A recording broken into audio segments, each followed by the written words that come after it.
وعلماء ملته أجمعين أما بعد أعوذ بالله من الشيطان الرجيم بسم الله الرحمن الرحيم ألف لام ميم ذلك الكتاب لا ريب فيه وقال الله تعالى في شان حبيبه إن الله وملائكته يصلون على النبي يا أيها الذين آمنوا صلوا عليه وسلموا تسليما اللهم صل على سيدنا محمد وعلى آل سيدنا مولانا محمد وبارك وسلم الصلاة والسلام عليك يا سيدي يا رسول الله وعلى آلك وأصحابك يا سيدي يا حبيب الله مولاي صل وسلم دائما أبدا على حبيبك خير الخلق كلهم يا رب بالمصطفى بلغ مقاصدنا واغفر لنا ما مضى يا واسع الكرم. جب بھی ذکر سلطان مدینہ آیا، جب بھی ذکر سلطان مدینہ آیا، ماہ خورشید کے ماتھے پہ پسینہ آیا. عقل کو لذت عرفان محمد، عقل کو لذت عرفان محمد نہ ملی صلی اللہ علیہ وسلم. عقل کو عرفان لذت عرفان محمد صلی اللہ علیہ وسلم نہ ملی، عشق کے ہاتھ یہ نایاب خزینہ آیا. جو لوگ رسول اللہ صلی اللہ علیہ وسلم سے محبت کرنا چاہتے ہیں، حضور کی شان کو دیکھنا چاہتے ہیں، تو وہ عقل کے گھوڑوں کو باندھ کر عشق کی سمندر میں جب غوطہ-زن ہوتے ہیں، جب عشق کے سمندر میں ڈوبتے ہیں، تو پھر ان کو عرفان محمدی صلی اللہ علیہ وسلم نصیب ہو جاتا ہے. میں آج کی اس بابرکت رات کی نسبت سے چند معروضات آپ کو کرتا ہوں. ایک آج ختم قرآن مجید ہے، اس حوالے سے ایک دو باتیں عرض کرنی ہیں، اور ایک حضور مولا کائنات حیدر کرات علی المرتضیٰ شیر خدا رضی اللہ تعالیٰ عنہ، آپ کا اس سے بات گزرا ہے، آپ کا یوم وصال گزرا ہے 21 رمضان المبارک کو. اس حوالے سے بھی ایک بات عرض کروں گا. سب سے پہلے میں نے جس آیت کریمہ کی تلاوت کا شرف حاصل کیا، اس میں سورہ بقرہ کی ابتدا حروف مقطعات سے ہے. حروف مقطعات کے بارے میں مفسرین نے یہ لکھا ہے کہ یہ اللہ اور اس کے رسول کے درمیان راز ہے. تو اس کا لیکن بعض بڑے مفسرین نے اس کی تفسیر بھی فرمائی ہے. میں اس کی تفسیر بھی کر دیتا ہوں، ترجمہ بھی کر دیتا ہوں. الف سے مراد اللہ، لام سے مراد جبرائیل، اور میم سے مراد محمد صلی اللہ علیہ وسلم. اب سمجھ میں تو آتی ہے کہ الف سے اللہ بنتا ہے، میم سے محمد صلی اللہ علیہ وسلم بنتا ہے، لیکن لام سے جبرائیل کیسے بنتا ہے؟ تو عرب شریف کے سرداروں کا یہ اصول تھا کہ جب جہاں سرداروں کا ذکر آتا، عرب کے بڑوں کا ذکر آتا، تو ان کے نام کا پہلا حرف، اور اگر کہیں غلام کا ذکر آ جاتا تو اس کے نام کا آخری حرف کا ذکر کر دیا. تو معلوم یہ ہوا کہ رب کے نام کا پہلا حرف، اور رب نے اپنے حبیب کو مالک کائنات بنا کر بھیجا ہے، اختیار دے کر بھیجا ہے، سردار بنا کر بھیجا ہے، سید بنا کر بھیجا ہے. اس لیے آپ کے نام نامی کا پہلا حرف میم، اور جبرائیل علیہ السلام جو فرشتوں کے سردار ہے، وہ میرے آقا دو جہاں محمد مصطفیٰ صلی اللہ علیہ وسلم کے در کے غلام ہیں. تو رب تعالیٰ نے ارشاد فرمایا ذالک الکتاب لا ریب فیہ، یہ وہ کتاب ہے جس میں کوئی شک نہیں ہے. اب صرف اس بابرکت رات ختم قرآن کریم کے حوالے سے میں صرف آپ کی خدمت میں جو باتیں دو عرض کرنا چاہتا ہوں، وہ اس کا مقصد یہ ہے کہ ہمارا تعلق قرآن کریم کے ساتھ مضبوط ہو جائے. ہمارے سینوں میں عشق قرآن کریم، رب کے اس کلام کی محبت پیدا ہو جائے، اور ہمیں قرآن کریم کی جب محبت نصیب ہوگی، محبت کے صدقے میں ہمیں عرفان نصیب ہوگا، معرفت نصیب ہوگی، اور جس کو قرآن سمجھ آ گیا پھر ان کو قرآن کریم پڑھنے کا لطف آتا ہے۔ پھر مولا کائنات حیدر کرار کی ذات ہو تو وہ قرآن ایسے پڑھتے ہیں کہ آپ گھوڑے کی ایک رکاب پر ایک قدم رکھتے ہیں، اور جب آپ کا دوسرا قدم گھوڑے کی دوسری رکاب پر پہنچتا ہے آپ قرآن کریم کو مکمل کر لیتے ہیں۔ یہ وہ لوگ ہیں جنہیں عرفان کلام اللہ ملا ہے، جنہیں قرآن کریم کا عرفان ملا ہے، جو جب قرآن نماز میں تلاوت فرماتے ہیں تو پھر تیر پاؤں میں لگا ہو اور درد سے نکلتا نہ ہو، جب نماز میں قرآن کریم کی تلاوت کر رہے ہوتے ہیں حضور حیدر کرار تو آپ کا وہ تیر نکالا جاتا ہے، آپ کو اس کا احساس بھی نہیں ہوتا۔ تو ہمیں یہ دل میں سوال تو پیدا ہوتا ہے کہ وہ کیسے قرآن پڑھا کرتے تھے کہ جب وہ قرآن کریم ان کی زبان پر جاری ہوتا تھا تو پھر ان کو کسی بات کا اور خیال نہیں رہتا تھا۔ حضرت جنید بغدادی رحمۃ اللہ تعالی علیہ آپ کے زمانے کے اندر مسجدیں، کیونکہ آپ کو پتا ہے کہ پرانے وقتوں میں مسجدیں اتنی خوبصورت نہیں ہوا کرتی تھی، سادی ہوا کرتی تھی، تو عیسائیوں نے اعتراض کیا۔ فقہ حنفیہ کا یہ اصول یاد رکھیے کہ فقہ حنفی کے اندر اتحاد کا دروازہ کھلا ہے، وقت کی ضرورت کے مطابق فقہا جو ہے اس کے اندر تبدیلی کرتے ہیں، آسانیاں پیدا کرتے ہیں لوگوں کے لیے قرآن و سنت کی روشنی کے اندر۔ تو یہ جو آج ہم مسجدیں دیکھتے ہیں یہ مسجدیں آج پختہ ہے، خوبصورت ہے، تو یہ اسی فقہ حنفی کی وجہ سے ان کو خوبصورت بنایا گیا، یعنی کہ اس میں حضور کی سنت کو ختم نہیں کیا گیا۔ سنت کیا ہے کہ مسجد کے اندر نماز پڑھی جائے، نماز آج بھی پڑھی جا رہی ہے، لیکن کیفیت بدل گئی۔ تب چھپر ہوتے تھے، اوپر وہ پتے ہوا کرتے تھے، اب الحمدللہ دیواریں ہیں، چھت مضبوط ہے، بارشوں سے موسم کے اثرات سے محفوظ ہے۔ تو عیسائی نے اعتراض کر دیا، عیسائی کہنے لگا تم لوگوں کی مسجدیں دیکھو کیسی، یہ تم خدا کے اپنے رب کی عبادت کرنے آتے ہو اور یہ خدا کا گھر تم نے کیسا بنا رکھا ہے۔ ہمارے کلیسا کو دیکھو، سامنے کلیسا تھا، کلیسا کی طرف اشارہ کر کے کہنے لگا دیکھو وہ سامنے کلیسا ہے، کتنا عالی شان ہے، کتنا خوبصورت ہے، تمہاری مسجد اس کے مقابلے میں کچھ نہیں ہے۔ حضور حضرت سیدنا جنید بغدادی رحمۃ اللہ علیہ آپ پاس کھڑے تھے، آپ نے یہ سنا تو آپ نے فرمایا کہ ہماری مسجدوں میں رب کا کلام پڑھا جاتا ہے، خدا کی اصلاح کتاب کی تلاوت کی جاتی ہے، ان مسجدوں کی شان ان کلیساؤں سے بہت بلند ہے۔ آپ نے فرمایا میرے رب کے کلام کی اگر شان دیکھنی ہے تو دیکھو، حضرت جنید بغدادی نے اپنی ایک شہادت کی انگلی کو کھڑا کیا اور کلیسا کی طرف اشارہ کر کے فرمایا لو انزلنا ھذا القرآن علی جبل لرأیتہ خاشعا متصدعا من خشیۃ اللہ۔ تو پھر تم دیکھو گے کہ جب اگر اللہ کا قرآن اگر ہم رب نے فرمایا ہم پہاڑوں پر نازل کر دیتے تو یہ پہاڑ خدا کے خوف سے ریزہ ریزہ ہو جاتے۔ جب یہ تلاوت کی اس آیت کی آپ کی انگلی کے اشارے سے وہ پورا کلیسا گر کر مٹی کا ڈھیر بن گیا۔ آپ نے فرمایا تم ہمارے مسجد کا مقابلہ کرتے ہو، ہمارے مسجد میں جس رب کا کلام پڑھا جاتا ہے میں نے صرف اس کی ایک آیت پڑھی ہے، تمہارا کلیسا اس کو برداشت نہیں کر سکا، زمین بوس ہو گیا۔ یہ قرآن کریم کی شان ہے۔ اللہ رب العزت نے ہمیں اصول بتا دیا، بس سمجھنا یہ ہے جو بات میں آپ کو سمجھانا چاہتا ہوں کہ ہم نے قرآن کریم سے اپنا تعلق مضبوط کیسے کرنا ہے۔ مضبوط تعلق تب ہوتا ہے جب ہمیں اس کی سمجھ آنی شروع ہو جائے۔ اللہ رب العزت نے ارشاد فرمایا ذالک الکتاب لا ریب فیہ، یہ وہ کتاب ہے جس میں کوئی شک نہیں، ھدی للمتقین، اس میں یہ سراپا ہدایت ہے۔ لیکن یاد رکھنا ہدایت کے لیے شرط یہاں پر لگا دی گئی، اس میں ہدایت تو ہے لیکن صرف کن کے لیے؟ اہل تقویٰ کے لیے، متقین کے لیے۔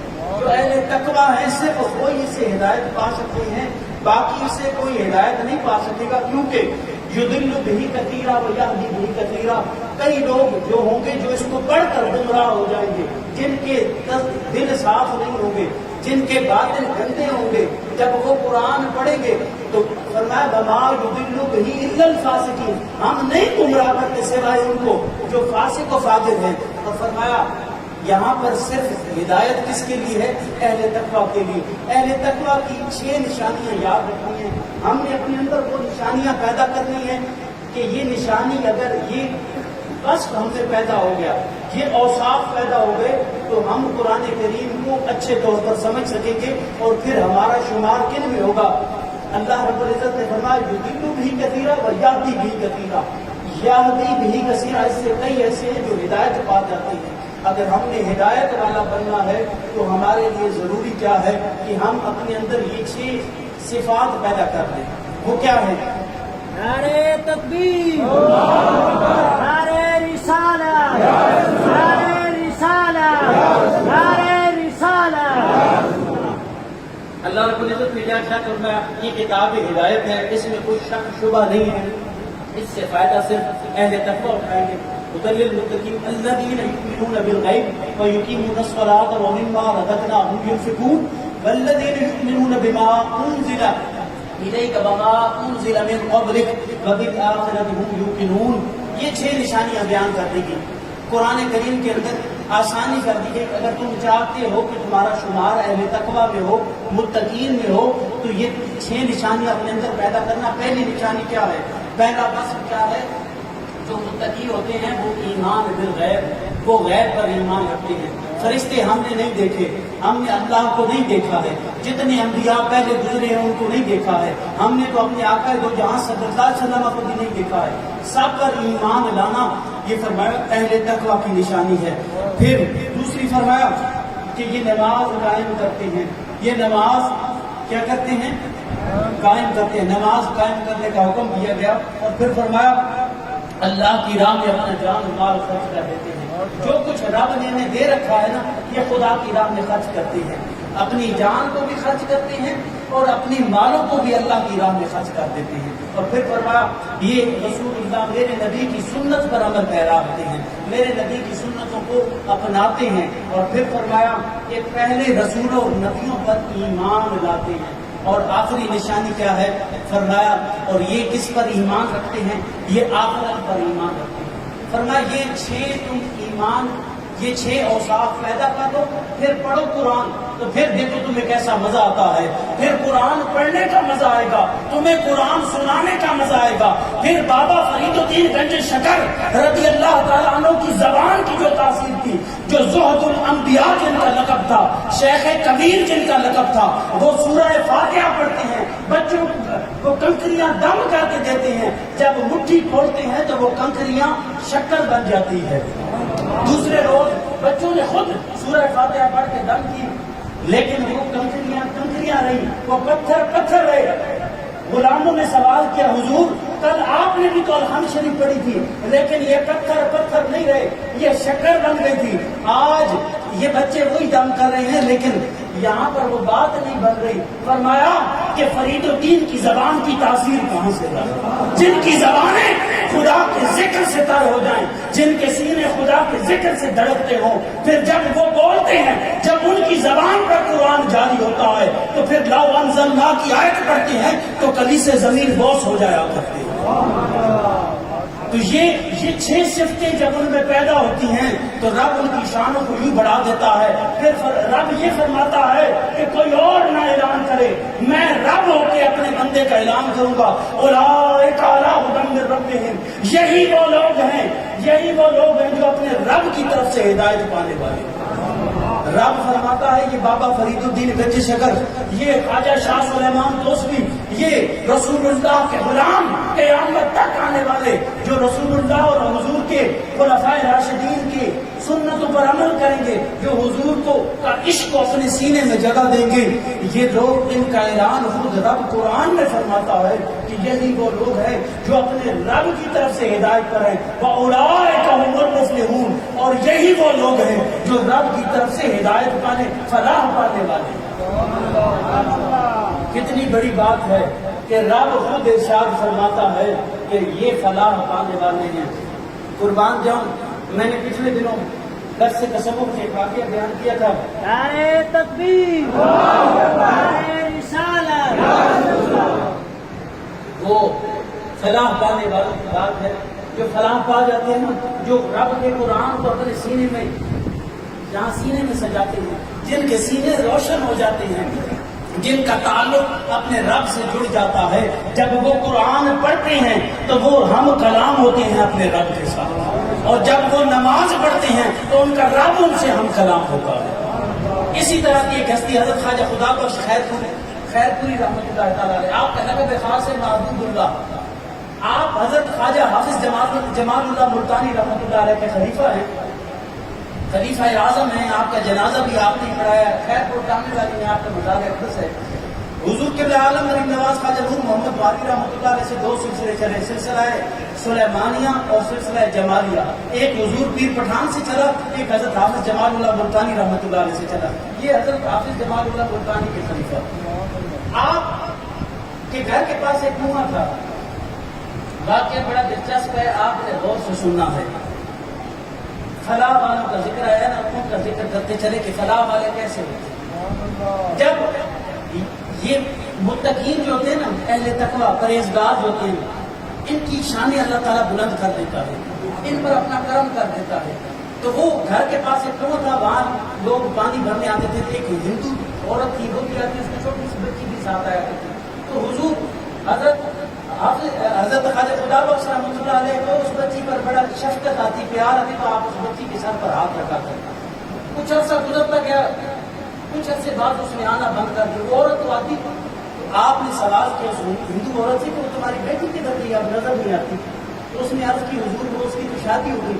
تو آپ نے فرمایا تم ہمارے پڑوسی ہو، تم نے مجھے بتایا نہیں، وہ میری بھی بیٹی تھی، میں اس کے سر پہ ہاتھ رکھتا، اس کو شادی کے اندر کوئی تحفہ دیتا، تم نے مجھ سے اس کو ملایا ہی نہیں. تو اس نے کہا حضور غلطی ہو گئی، اب جب آئے گی نا تو میں اس کو بھیجوں گا. وہ جب گھر واپس آتی ہے تو والدہ نے کہا کہ جاؤ، وہ جو مسلمانوں کے بزرگ ہیں نا، وہ تمہیں یاد کر رہے تھے، وہ تم سے بڑی شفقت تمہارے اوپر کرتے تھے، تم ملی نہیں ہو تو مجھے بھی یاد ہوئی، آج شادی میں بلانا جاؤ تو ان کے حضور کی خدمت میں جانا اور یاد رکھنا.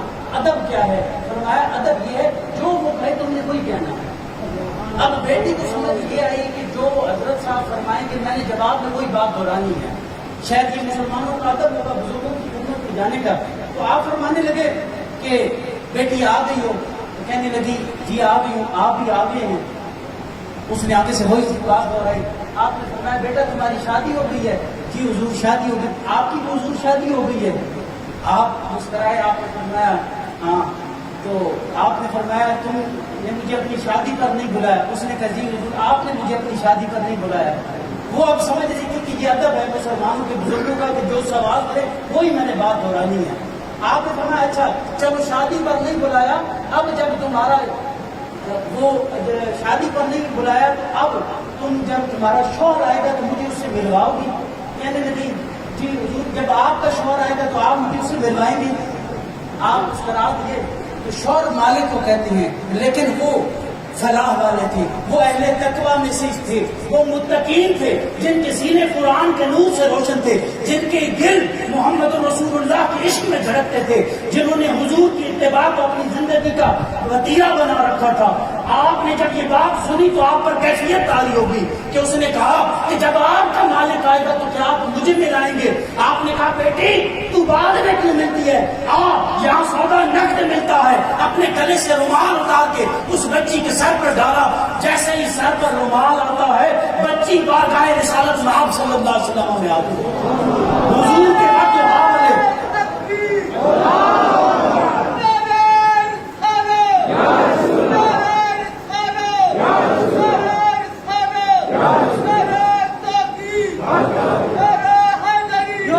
جب روح مصطفیٰ پر نظریں پڑی نا اس بچی کی، وہ تھی ہندو، جب حضور کا چہرہ بددعا والا مکھڑا دیکھا نا تو حضور کے چہرے کو دیکھ کر اس کی زبان سے جاری ہوا اللہ اللہ اللہ. 3 مرتبہ اس کی زبان سے یہ نکلا اور پھر کلمہ طیبہ اور کلمہ شہادت جاری ہو گیا. آپ نے اپنا رومال اٹھایا تو پھر وہیں بیٹھی تھی. کہنے لگی حضور آپ نے مجھے کلمہ تو پڑھا دیا اور دیدار بھی کروا دیا، مجھے مدینے والے سے بھی ملوا دیا، ان کی بارگاہ سے میں فیض یاب بھی ہو گئی، لیکن جب لوٹ کر جاؤں گی خامد گھر والے مجھے لان کام کریں گے. فرمایا ہم اللہ کے محبوب کے غلام ہیں, ہم اگر تجھے اس بازار تک پہنچا سکتے ہیں تو پھر رب نے ہم پہ یہ کرم کیا ہے, جو تجھے دیکھے گا وہ بھی کلمہ پڑھے گا. وہ بچی گھر کی طرف گئی, پہلی نظر والدہ کی پڑتی ہے, دیکھ کر کہتی ہے سبحان. اس کی زبان سے پہلا لفظ یہ نکلا سبحان اللہ, چہرے پر کتنا نور ہے. اشہد ان لا الہ الا اللہ واشہد ان محمد رسول اللہ. پہلی مرتبہ دیکھتے ہی کہ زبان پہ کلمہ جاری ہوگا. اس ایک دن کے اندر 22,000 لوگوں نے اس عورت کے چہرے کو دیکھ کر کلمہ پڑھا. یہ خیر پرتانے والی کا واقعہ ہے. خواجہ خدا بخش رحمۃ اللہ علیہ جو رسول اللہ کے در کے غلام ہیں, جو سرکار دو عالم کے در کے منگتے ہیں, یہ ان کی شان ہے. تو پھر میرے آقا کی شان کیا ہوگی؟ یہ شان ہے خدمت گاروں کی, سرکار کا عالم کیا ہوگا. تو میں نے عرض کیا یہ متقین کی شان ہے. اللہ نے یہاں پر متقین کے اوصاف بیان کیے ہیں. اہل تقویٰ کی ایک شان, ایک میں نے مثال آپ کو دی ہے. بس اب حضور مولا کائنات کی بارگاہ میں حاضری پیش کر کے اپنی بات کو ختم کرتا ہوں کہ یاد رکھیے گا آپ کہیں نہ کہیں سب مرید ہیں. اکثریت کی روایت ہے شریف کے ہوں گے, ورنہ کسی آستانے سے اکثر ہم منسلک ہوتے ہیں. ہماری یہ سعادت ہے کہ اللہ کے ولیوں کے ہاتھ پہ ہاتھ رکھ کے ہم توبہ کرتے ہیں رب کی بارگاہ میں, اپنی جانوں کو اپنے نفس کو بیچتے ہیں کہ حضور آج کے بعد یہ دل آپ کے حوالے کرتے ہیں. ہم اپنی مرضی نہیں, اب اپنے پیر کی مرضی پر چلیں گے. جو آپ اللہ رسول کا راستہ بتائیں گے ہم اس پر چلیں گے. یہ عہد کرتے ہیں. پھر کچھ لوگ بھول جائیں تو پھر یہ ان کا قصور ہے, اور جو یاد رکھیں پھر ان پر اللہ رب العزت کرم فرماتا ہے, ان کی سینوں کو بھی کھول دیتا ہے, ان کی نگاہوں کو بھی کھولتا ہے, ان کے دلوں کو بھی کھول دیتا ہے. حضور مولا کائنات حیدر کربار رضی اللہ تعالیٰ عنہ آپ کا واقعہ کہ حضور نبی رحمت صلی اللہ علیہ وسلم جب معراج پر تشریف لے گئے, میں مختصر کر کے یہ واقعہ عرض کر رہا ہوں کہ سرکار کو ایک خلق ایک بہت خوبصورت محل دکھائے گا. حضور نبی رحمت صلی اللہ علیہ وسلم نے جب محل دیکھا تو آپ اس میں تشریف لے گئے. پوچھا یہ کس کے لیے؟ فرمایا آپ کے لیے. جب محل کے اندر تشریف لے گئے, ایک خوبصورت صندوق تھا.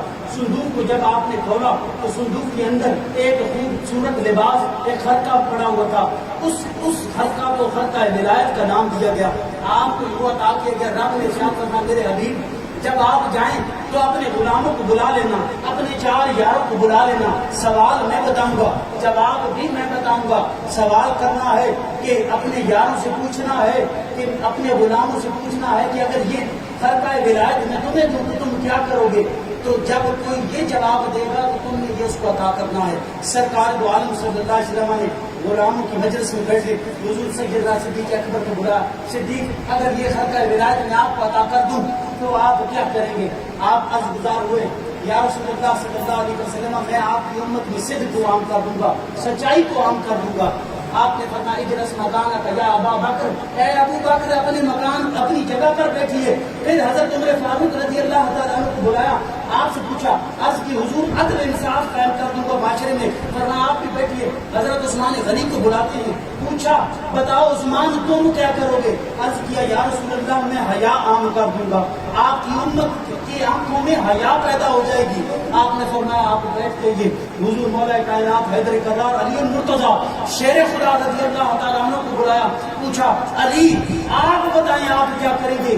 عرض کی یا رسول اللہ جو آپ کے امتی ہوں گے نا گناہگار, ان کے گناہوں کے اوپر پردہ پوشی کیا کریں. سرکار نے فرمایا میرے رب نے مجھے یہی جواب دیا تھا, علی اس ولایت کے خرقہ کے حقدار آپ ہیں, آپ کو یہ ولایت کا میں لباس عطا کرتا ہوں. آپ نے میری امت کے گناہگار جو ہوں گے ان کے عیبوں کے اوپر پردہ ڈال کے رکھا. تو پتہ لگا کہ ولایت کی شرط گناہ کسی کے عیبوں کو چھپانا ہوتا ہے. حضور مولا سیدنا عثمان غنی رضی اللہ تعالیٰ عنہ نے حضور کی دعوت کی. آخری بات سنیں اور میں اپنی بات کو مکمل کروں. آپ نے دعوت کی حضور نبی رحمت صلی اللہ علیہ وسلم کی, تو آپ کے پاس رب تعالیٰ نے دنیاوی مال و دولت سے آپ کو بڑا نوازا تھا. تو آپ کا اکثر مال و دولت اسلام کی خاطر ہمیشہ حاضر رہتا تھا. تو حضور سید عالم صلی اللہ علیہ وسلم کی دعوت کی, یا رسول اللہ صلی اللہ علیہ وسلم میری دعوت کو قبول فرمائیں. سرکار نے فرمایا عثمان ہم نے اپنی دعوت قبول کی, یاروں کے ساتھ چلے. تو دیکھا تو حضور عثمان غنی سرکار کے قدموں پر نظریں گاڑے ہوئے. حضور چلتے ہوئے حضرت عثمان کے گھر آ رہے ہیں اور حضور سیدنا عثمان غنی رضی اللہ تعالیٰ عنہ کی نگاہیں حضور کے قدموں پر ہیں. تو سرکار نے پوچھا عثمان یہ کیا کر رہے ہو؟ حضور آپ کے قدم گن رہا ہوں. عثمان میرے قدم گن کر کیا کرو گے؟ جانتے میرے آقا سب کچھ ہے لیکن دلوں کا حال جانتے ہیں. میرے آقا کو رب نے یہ شان عطا کی ہے، آپ مطلع الغیب ہیں. رب نے آپ کو غیب پر مطلع فرما دیا ہے. عالم الغیب اللہ کی ذات ہے، مطلع الغیب رسول اللہ کی ذات ہے.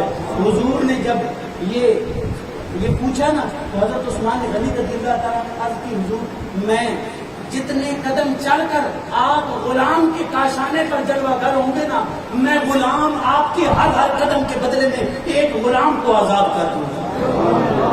جب کھانا دیکھا بڑا شاندار کھانا تھا، حضور نے پسند فرمایا. حضرت مولا کائنات کے دل میں خیال پیدا ہو گیا کہ حضرت عثمان غنی نے بھی دعوت کی ہے تو میں بھی دعوت کروں.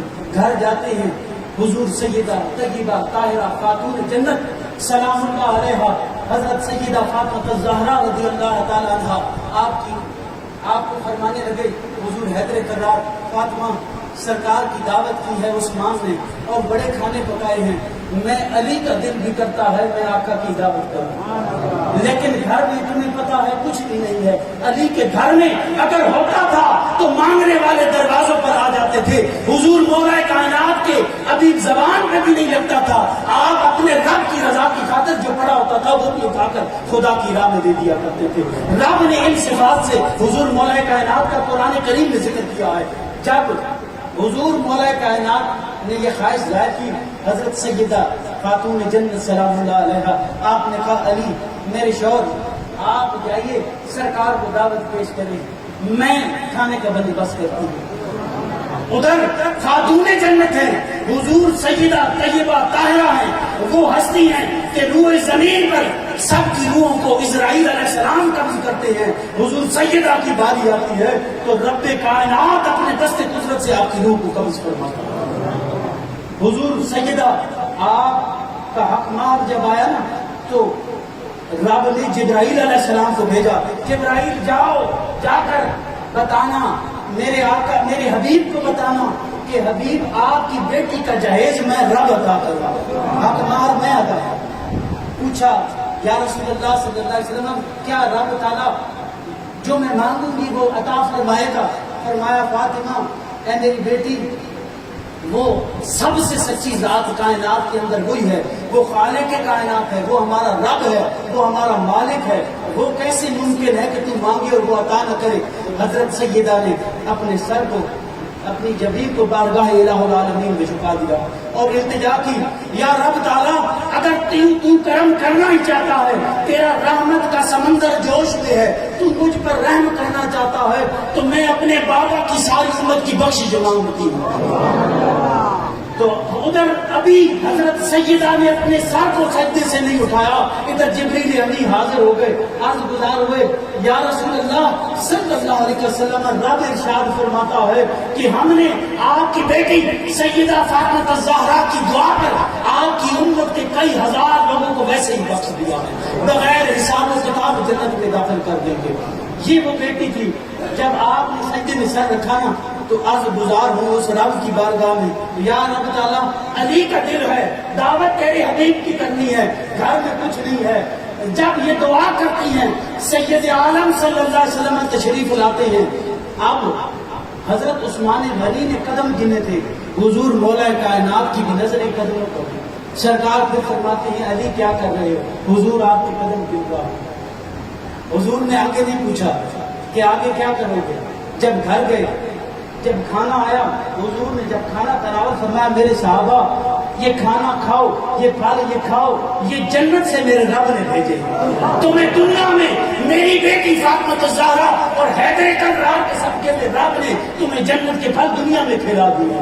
ادھر مولا کائنات کے دل میں خیال آتا ہے یا رب حضرت عثمان غنی میرے بھائی نے سرکار کی آمد پر، سرکار کے آنے پر خوشی منائی تھی، سرکار کی آمد پر خوشی منائی منائی تھی جب ان کے گھر میں سرکار جلوہ گر. ہم یوں نہیں خوشیاں مناتے سرکار کے آنے پر. یہ عثمان غنی رضی اللہ تعالیٰ عنہ کی سنت ہے, یہ مولا کائنات کی سنت ہے. لیکن یا رب تو جانتا ہے کہ تیرے علی کے پاس کچھ بھی نہیں ہے, میں کچھ بھی نہیں دے سکتا. یا رب تیرے علی کے پاس اس جان کے علاوہ کچھ نہیں ہے, میں اپنی جان تیرے حبیب کے قدموں پر قربان کرتا ہوں. جب یہ بات ہوئی تو حضور سیدنا جبریل امین حاضر ہوتے ہیں اور بارگاہ رسالت میں آپ صلی اللہ علیہ وسلم ہمیں عرض کرتے ہیں, یا رسول اللہ, رب فرماتا ہے آپ جتنے قدم چل کر علی کے گھر کی طرف آئے ہیں, رب نے آپ کے ہر قدم کے بدلے میں ہزاروں لوگوں کو جو قطعی جانب تھے ان کو رب نے معاف فرما دیا, بے حساب جنت میں داخل کر دیا. یہ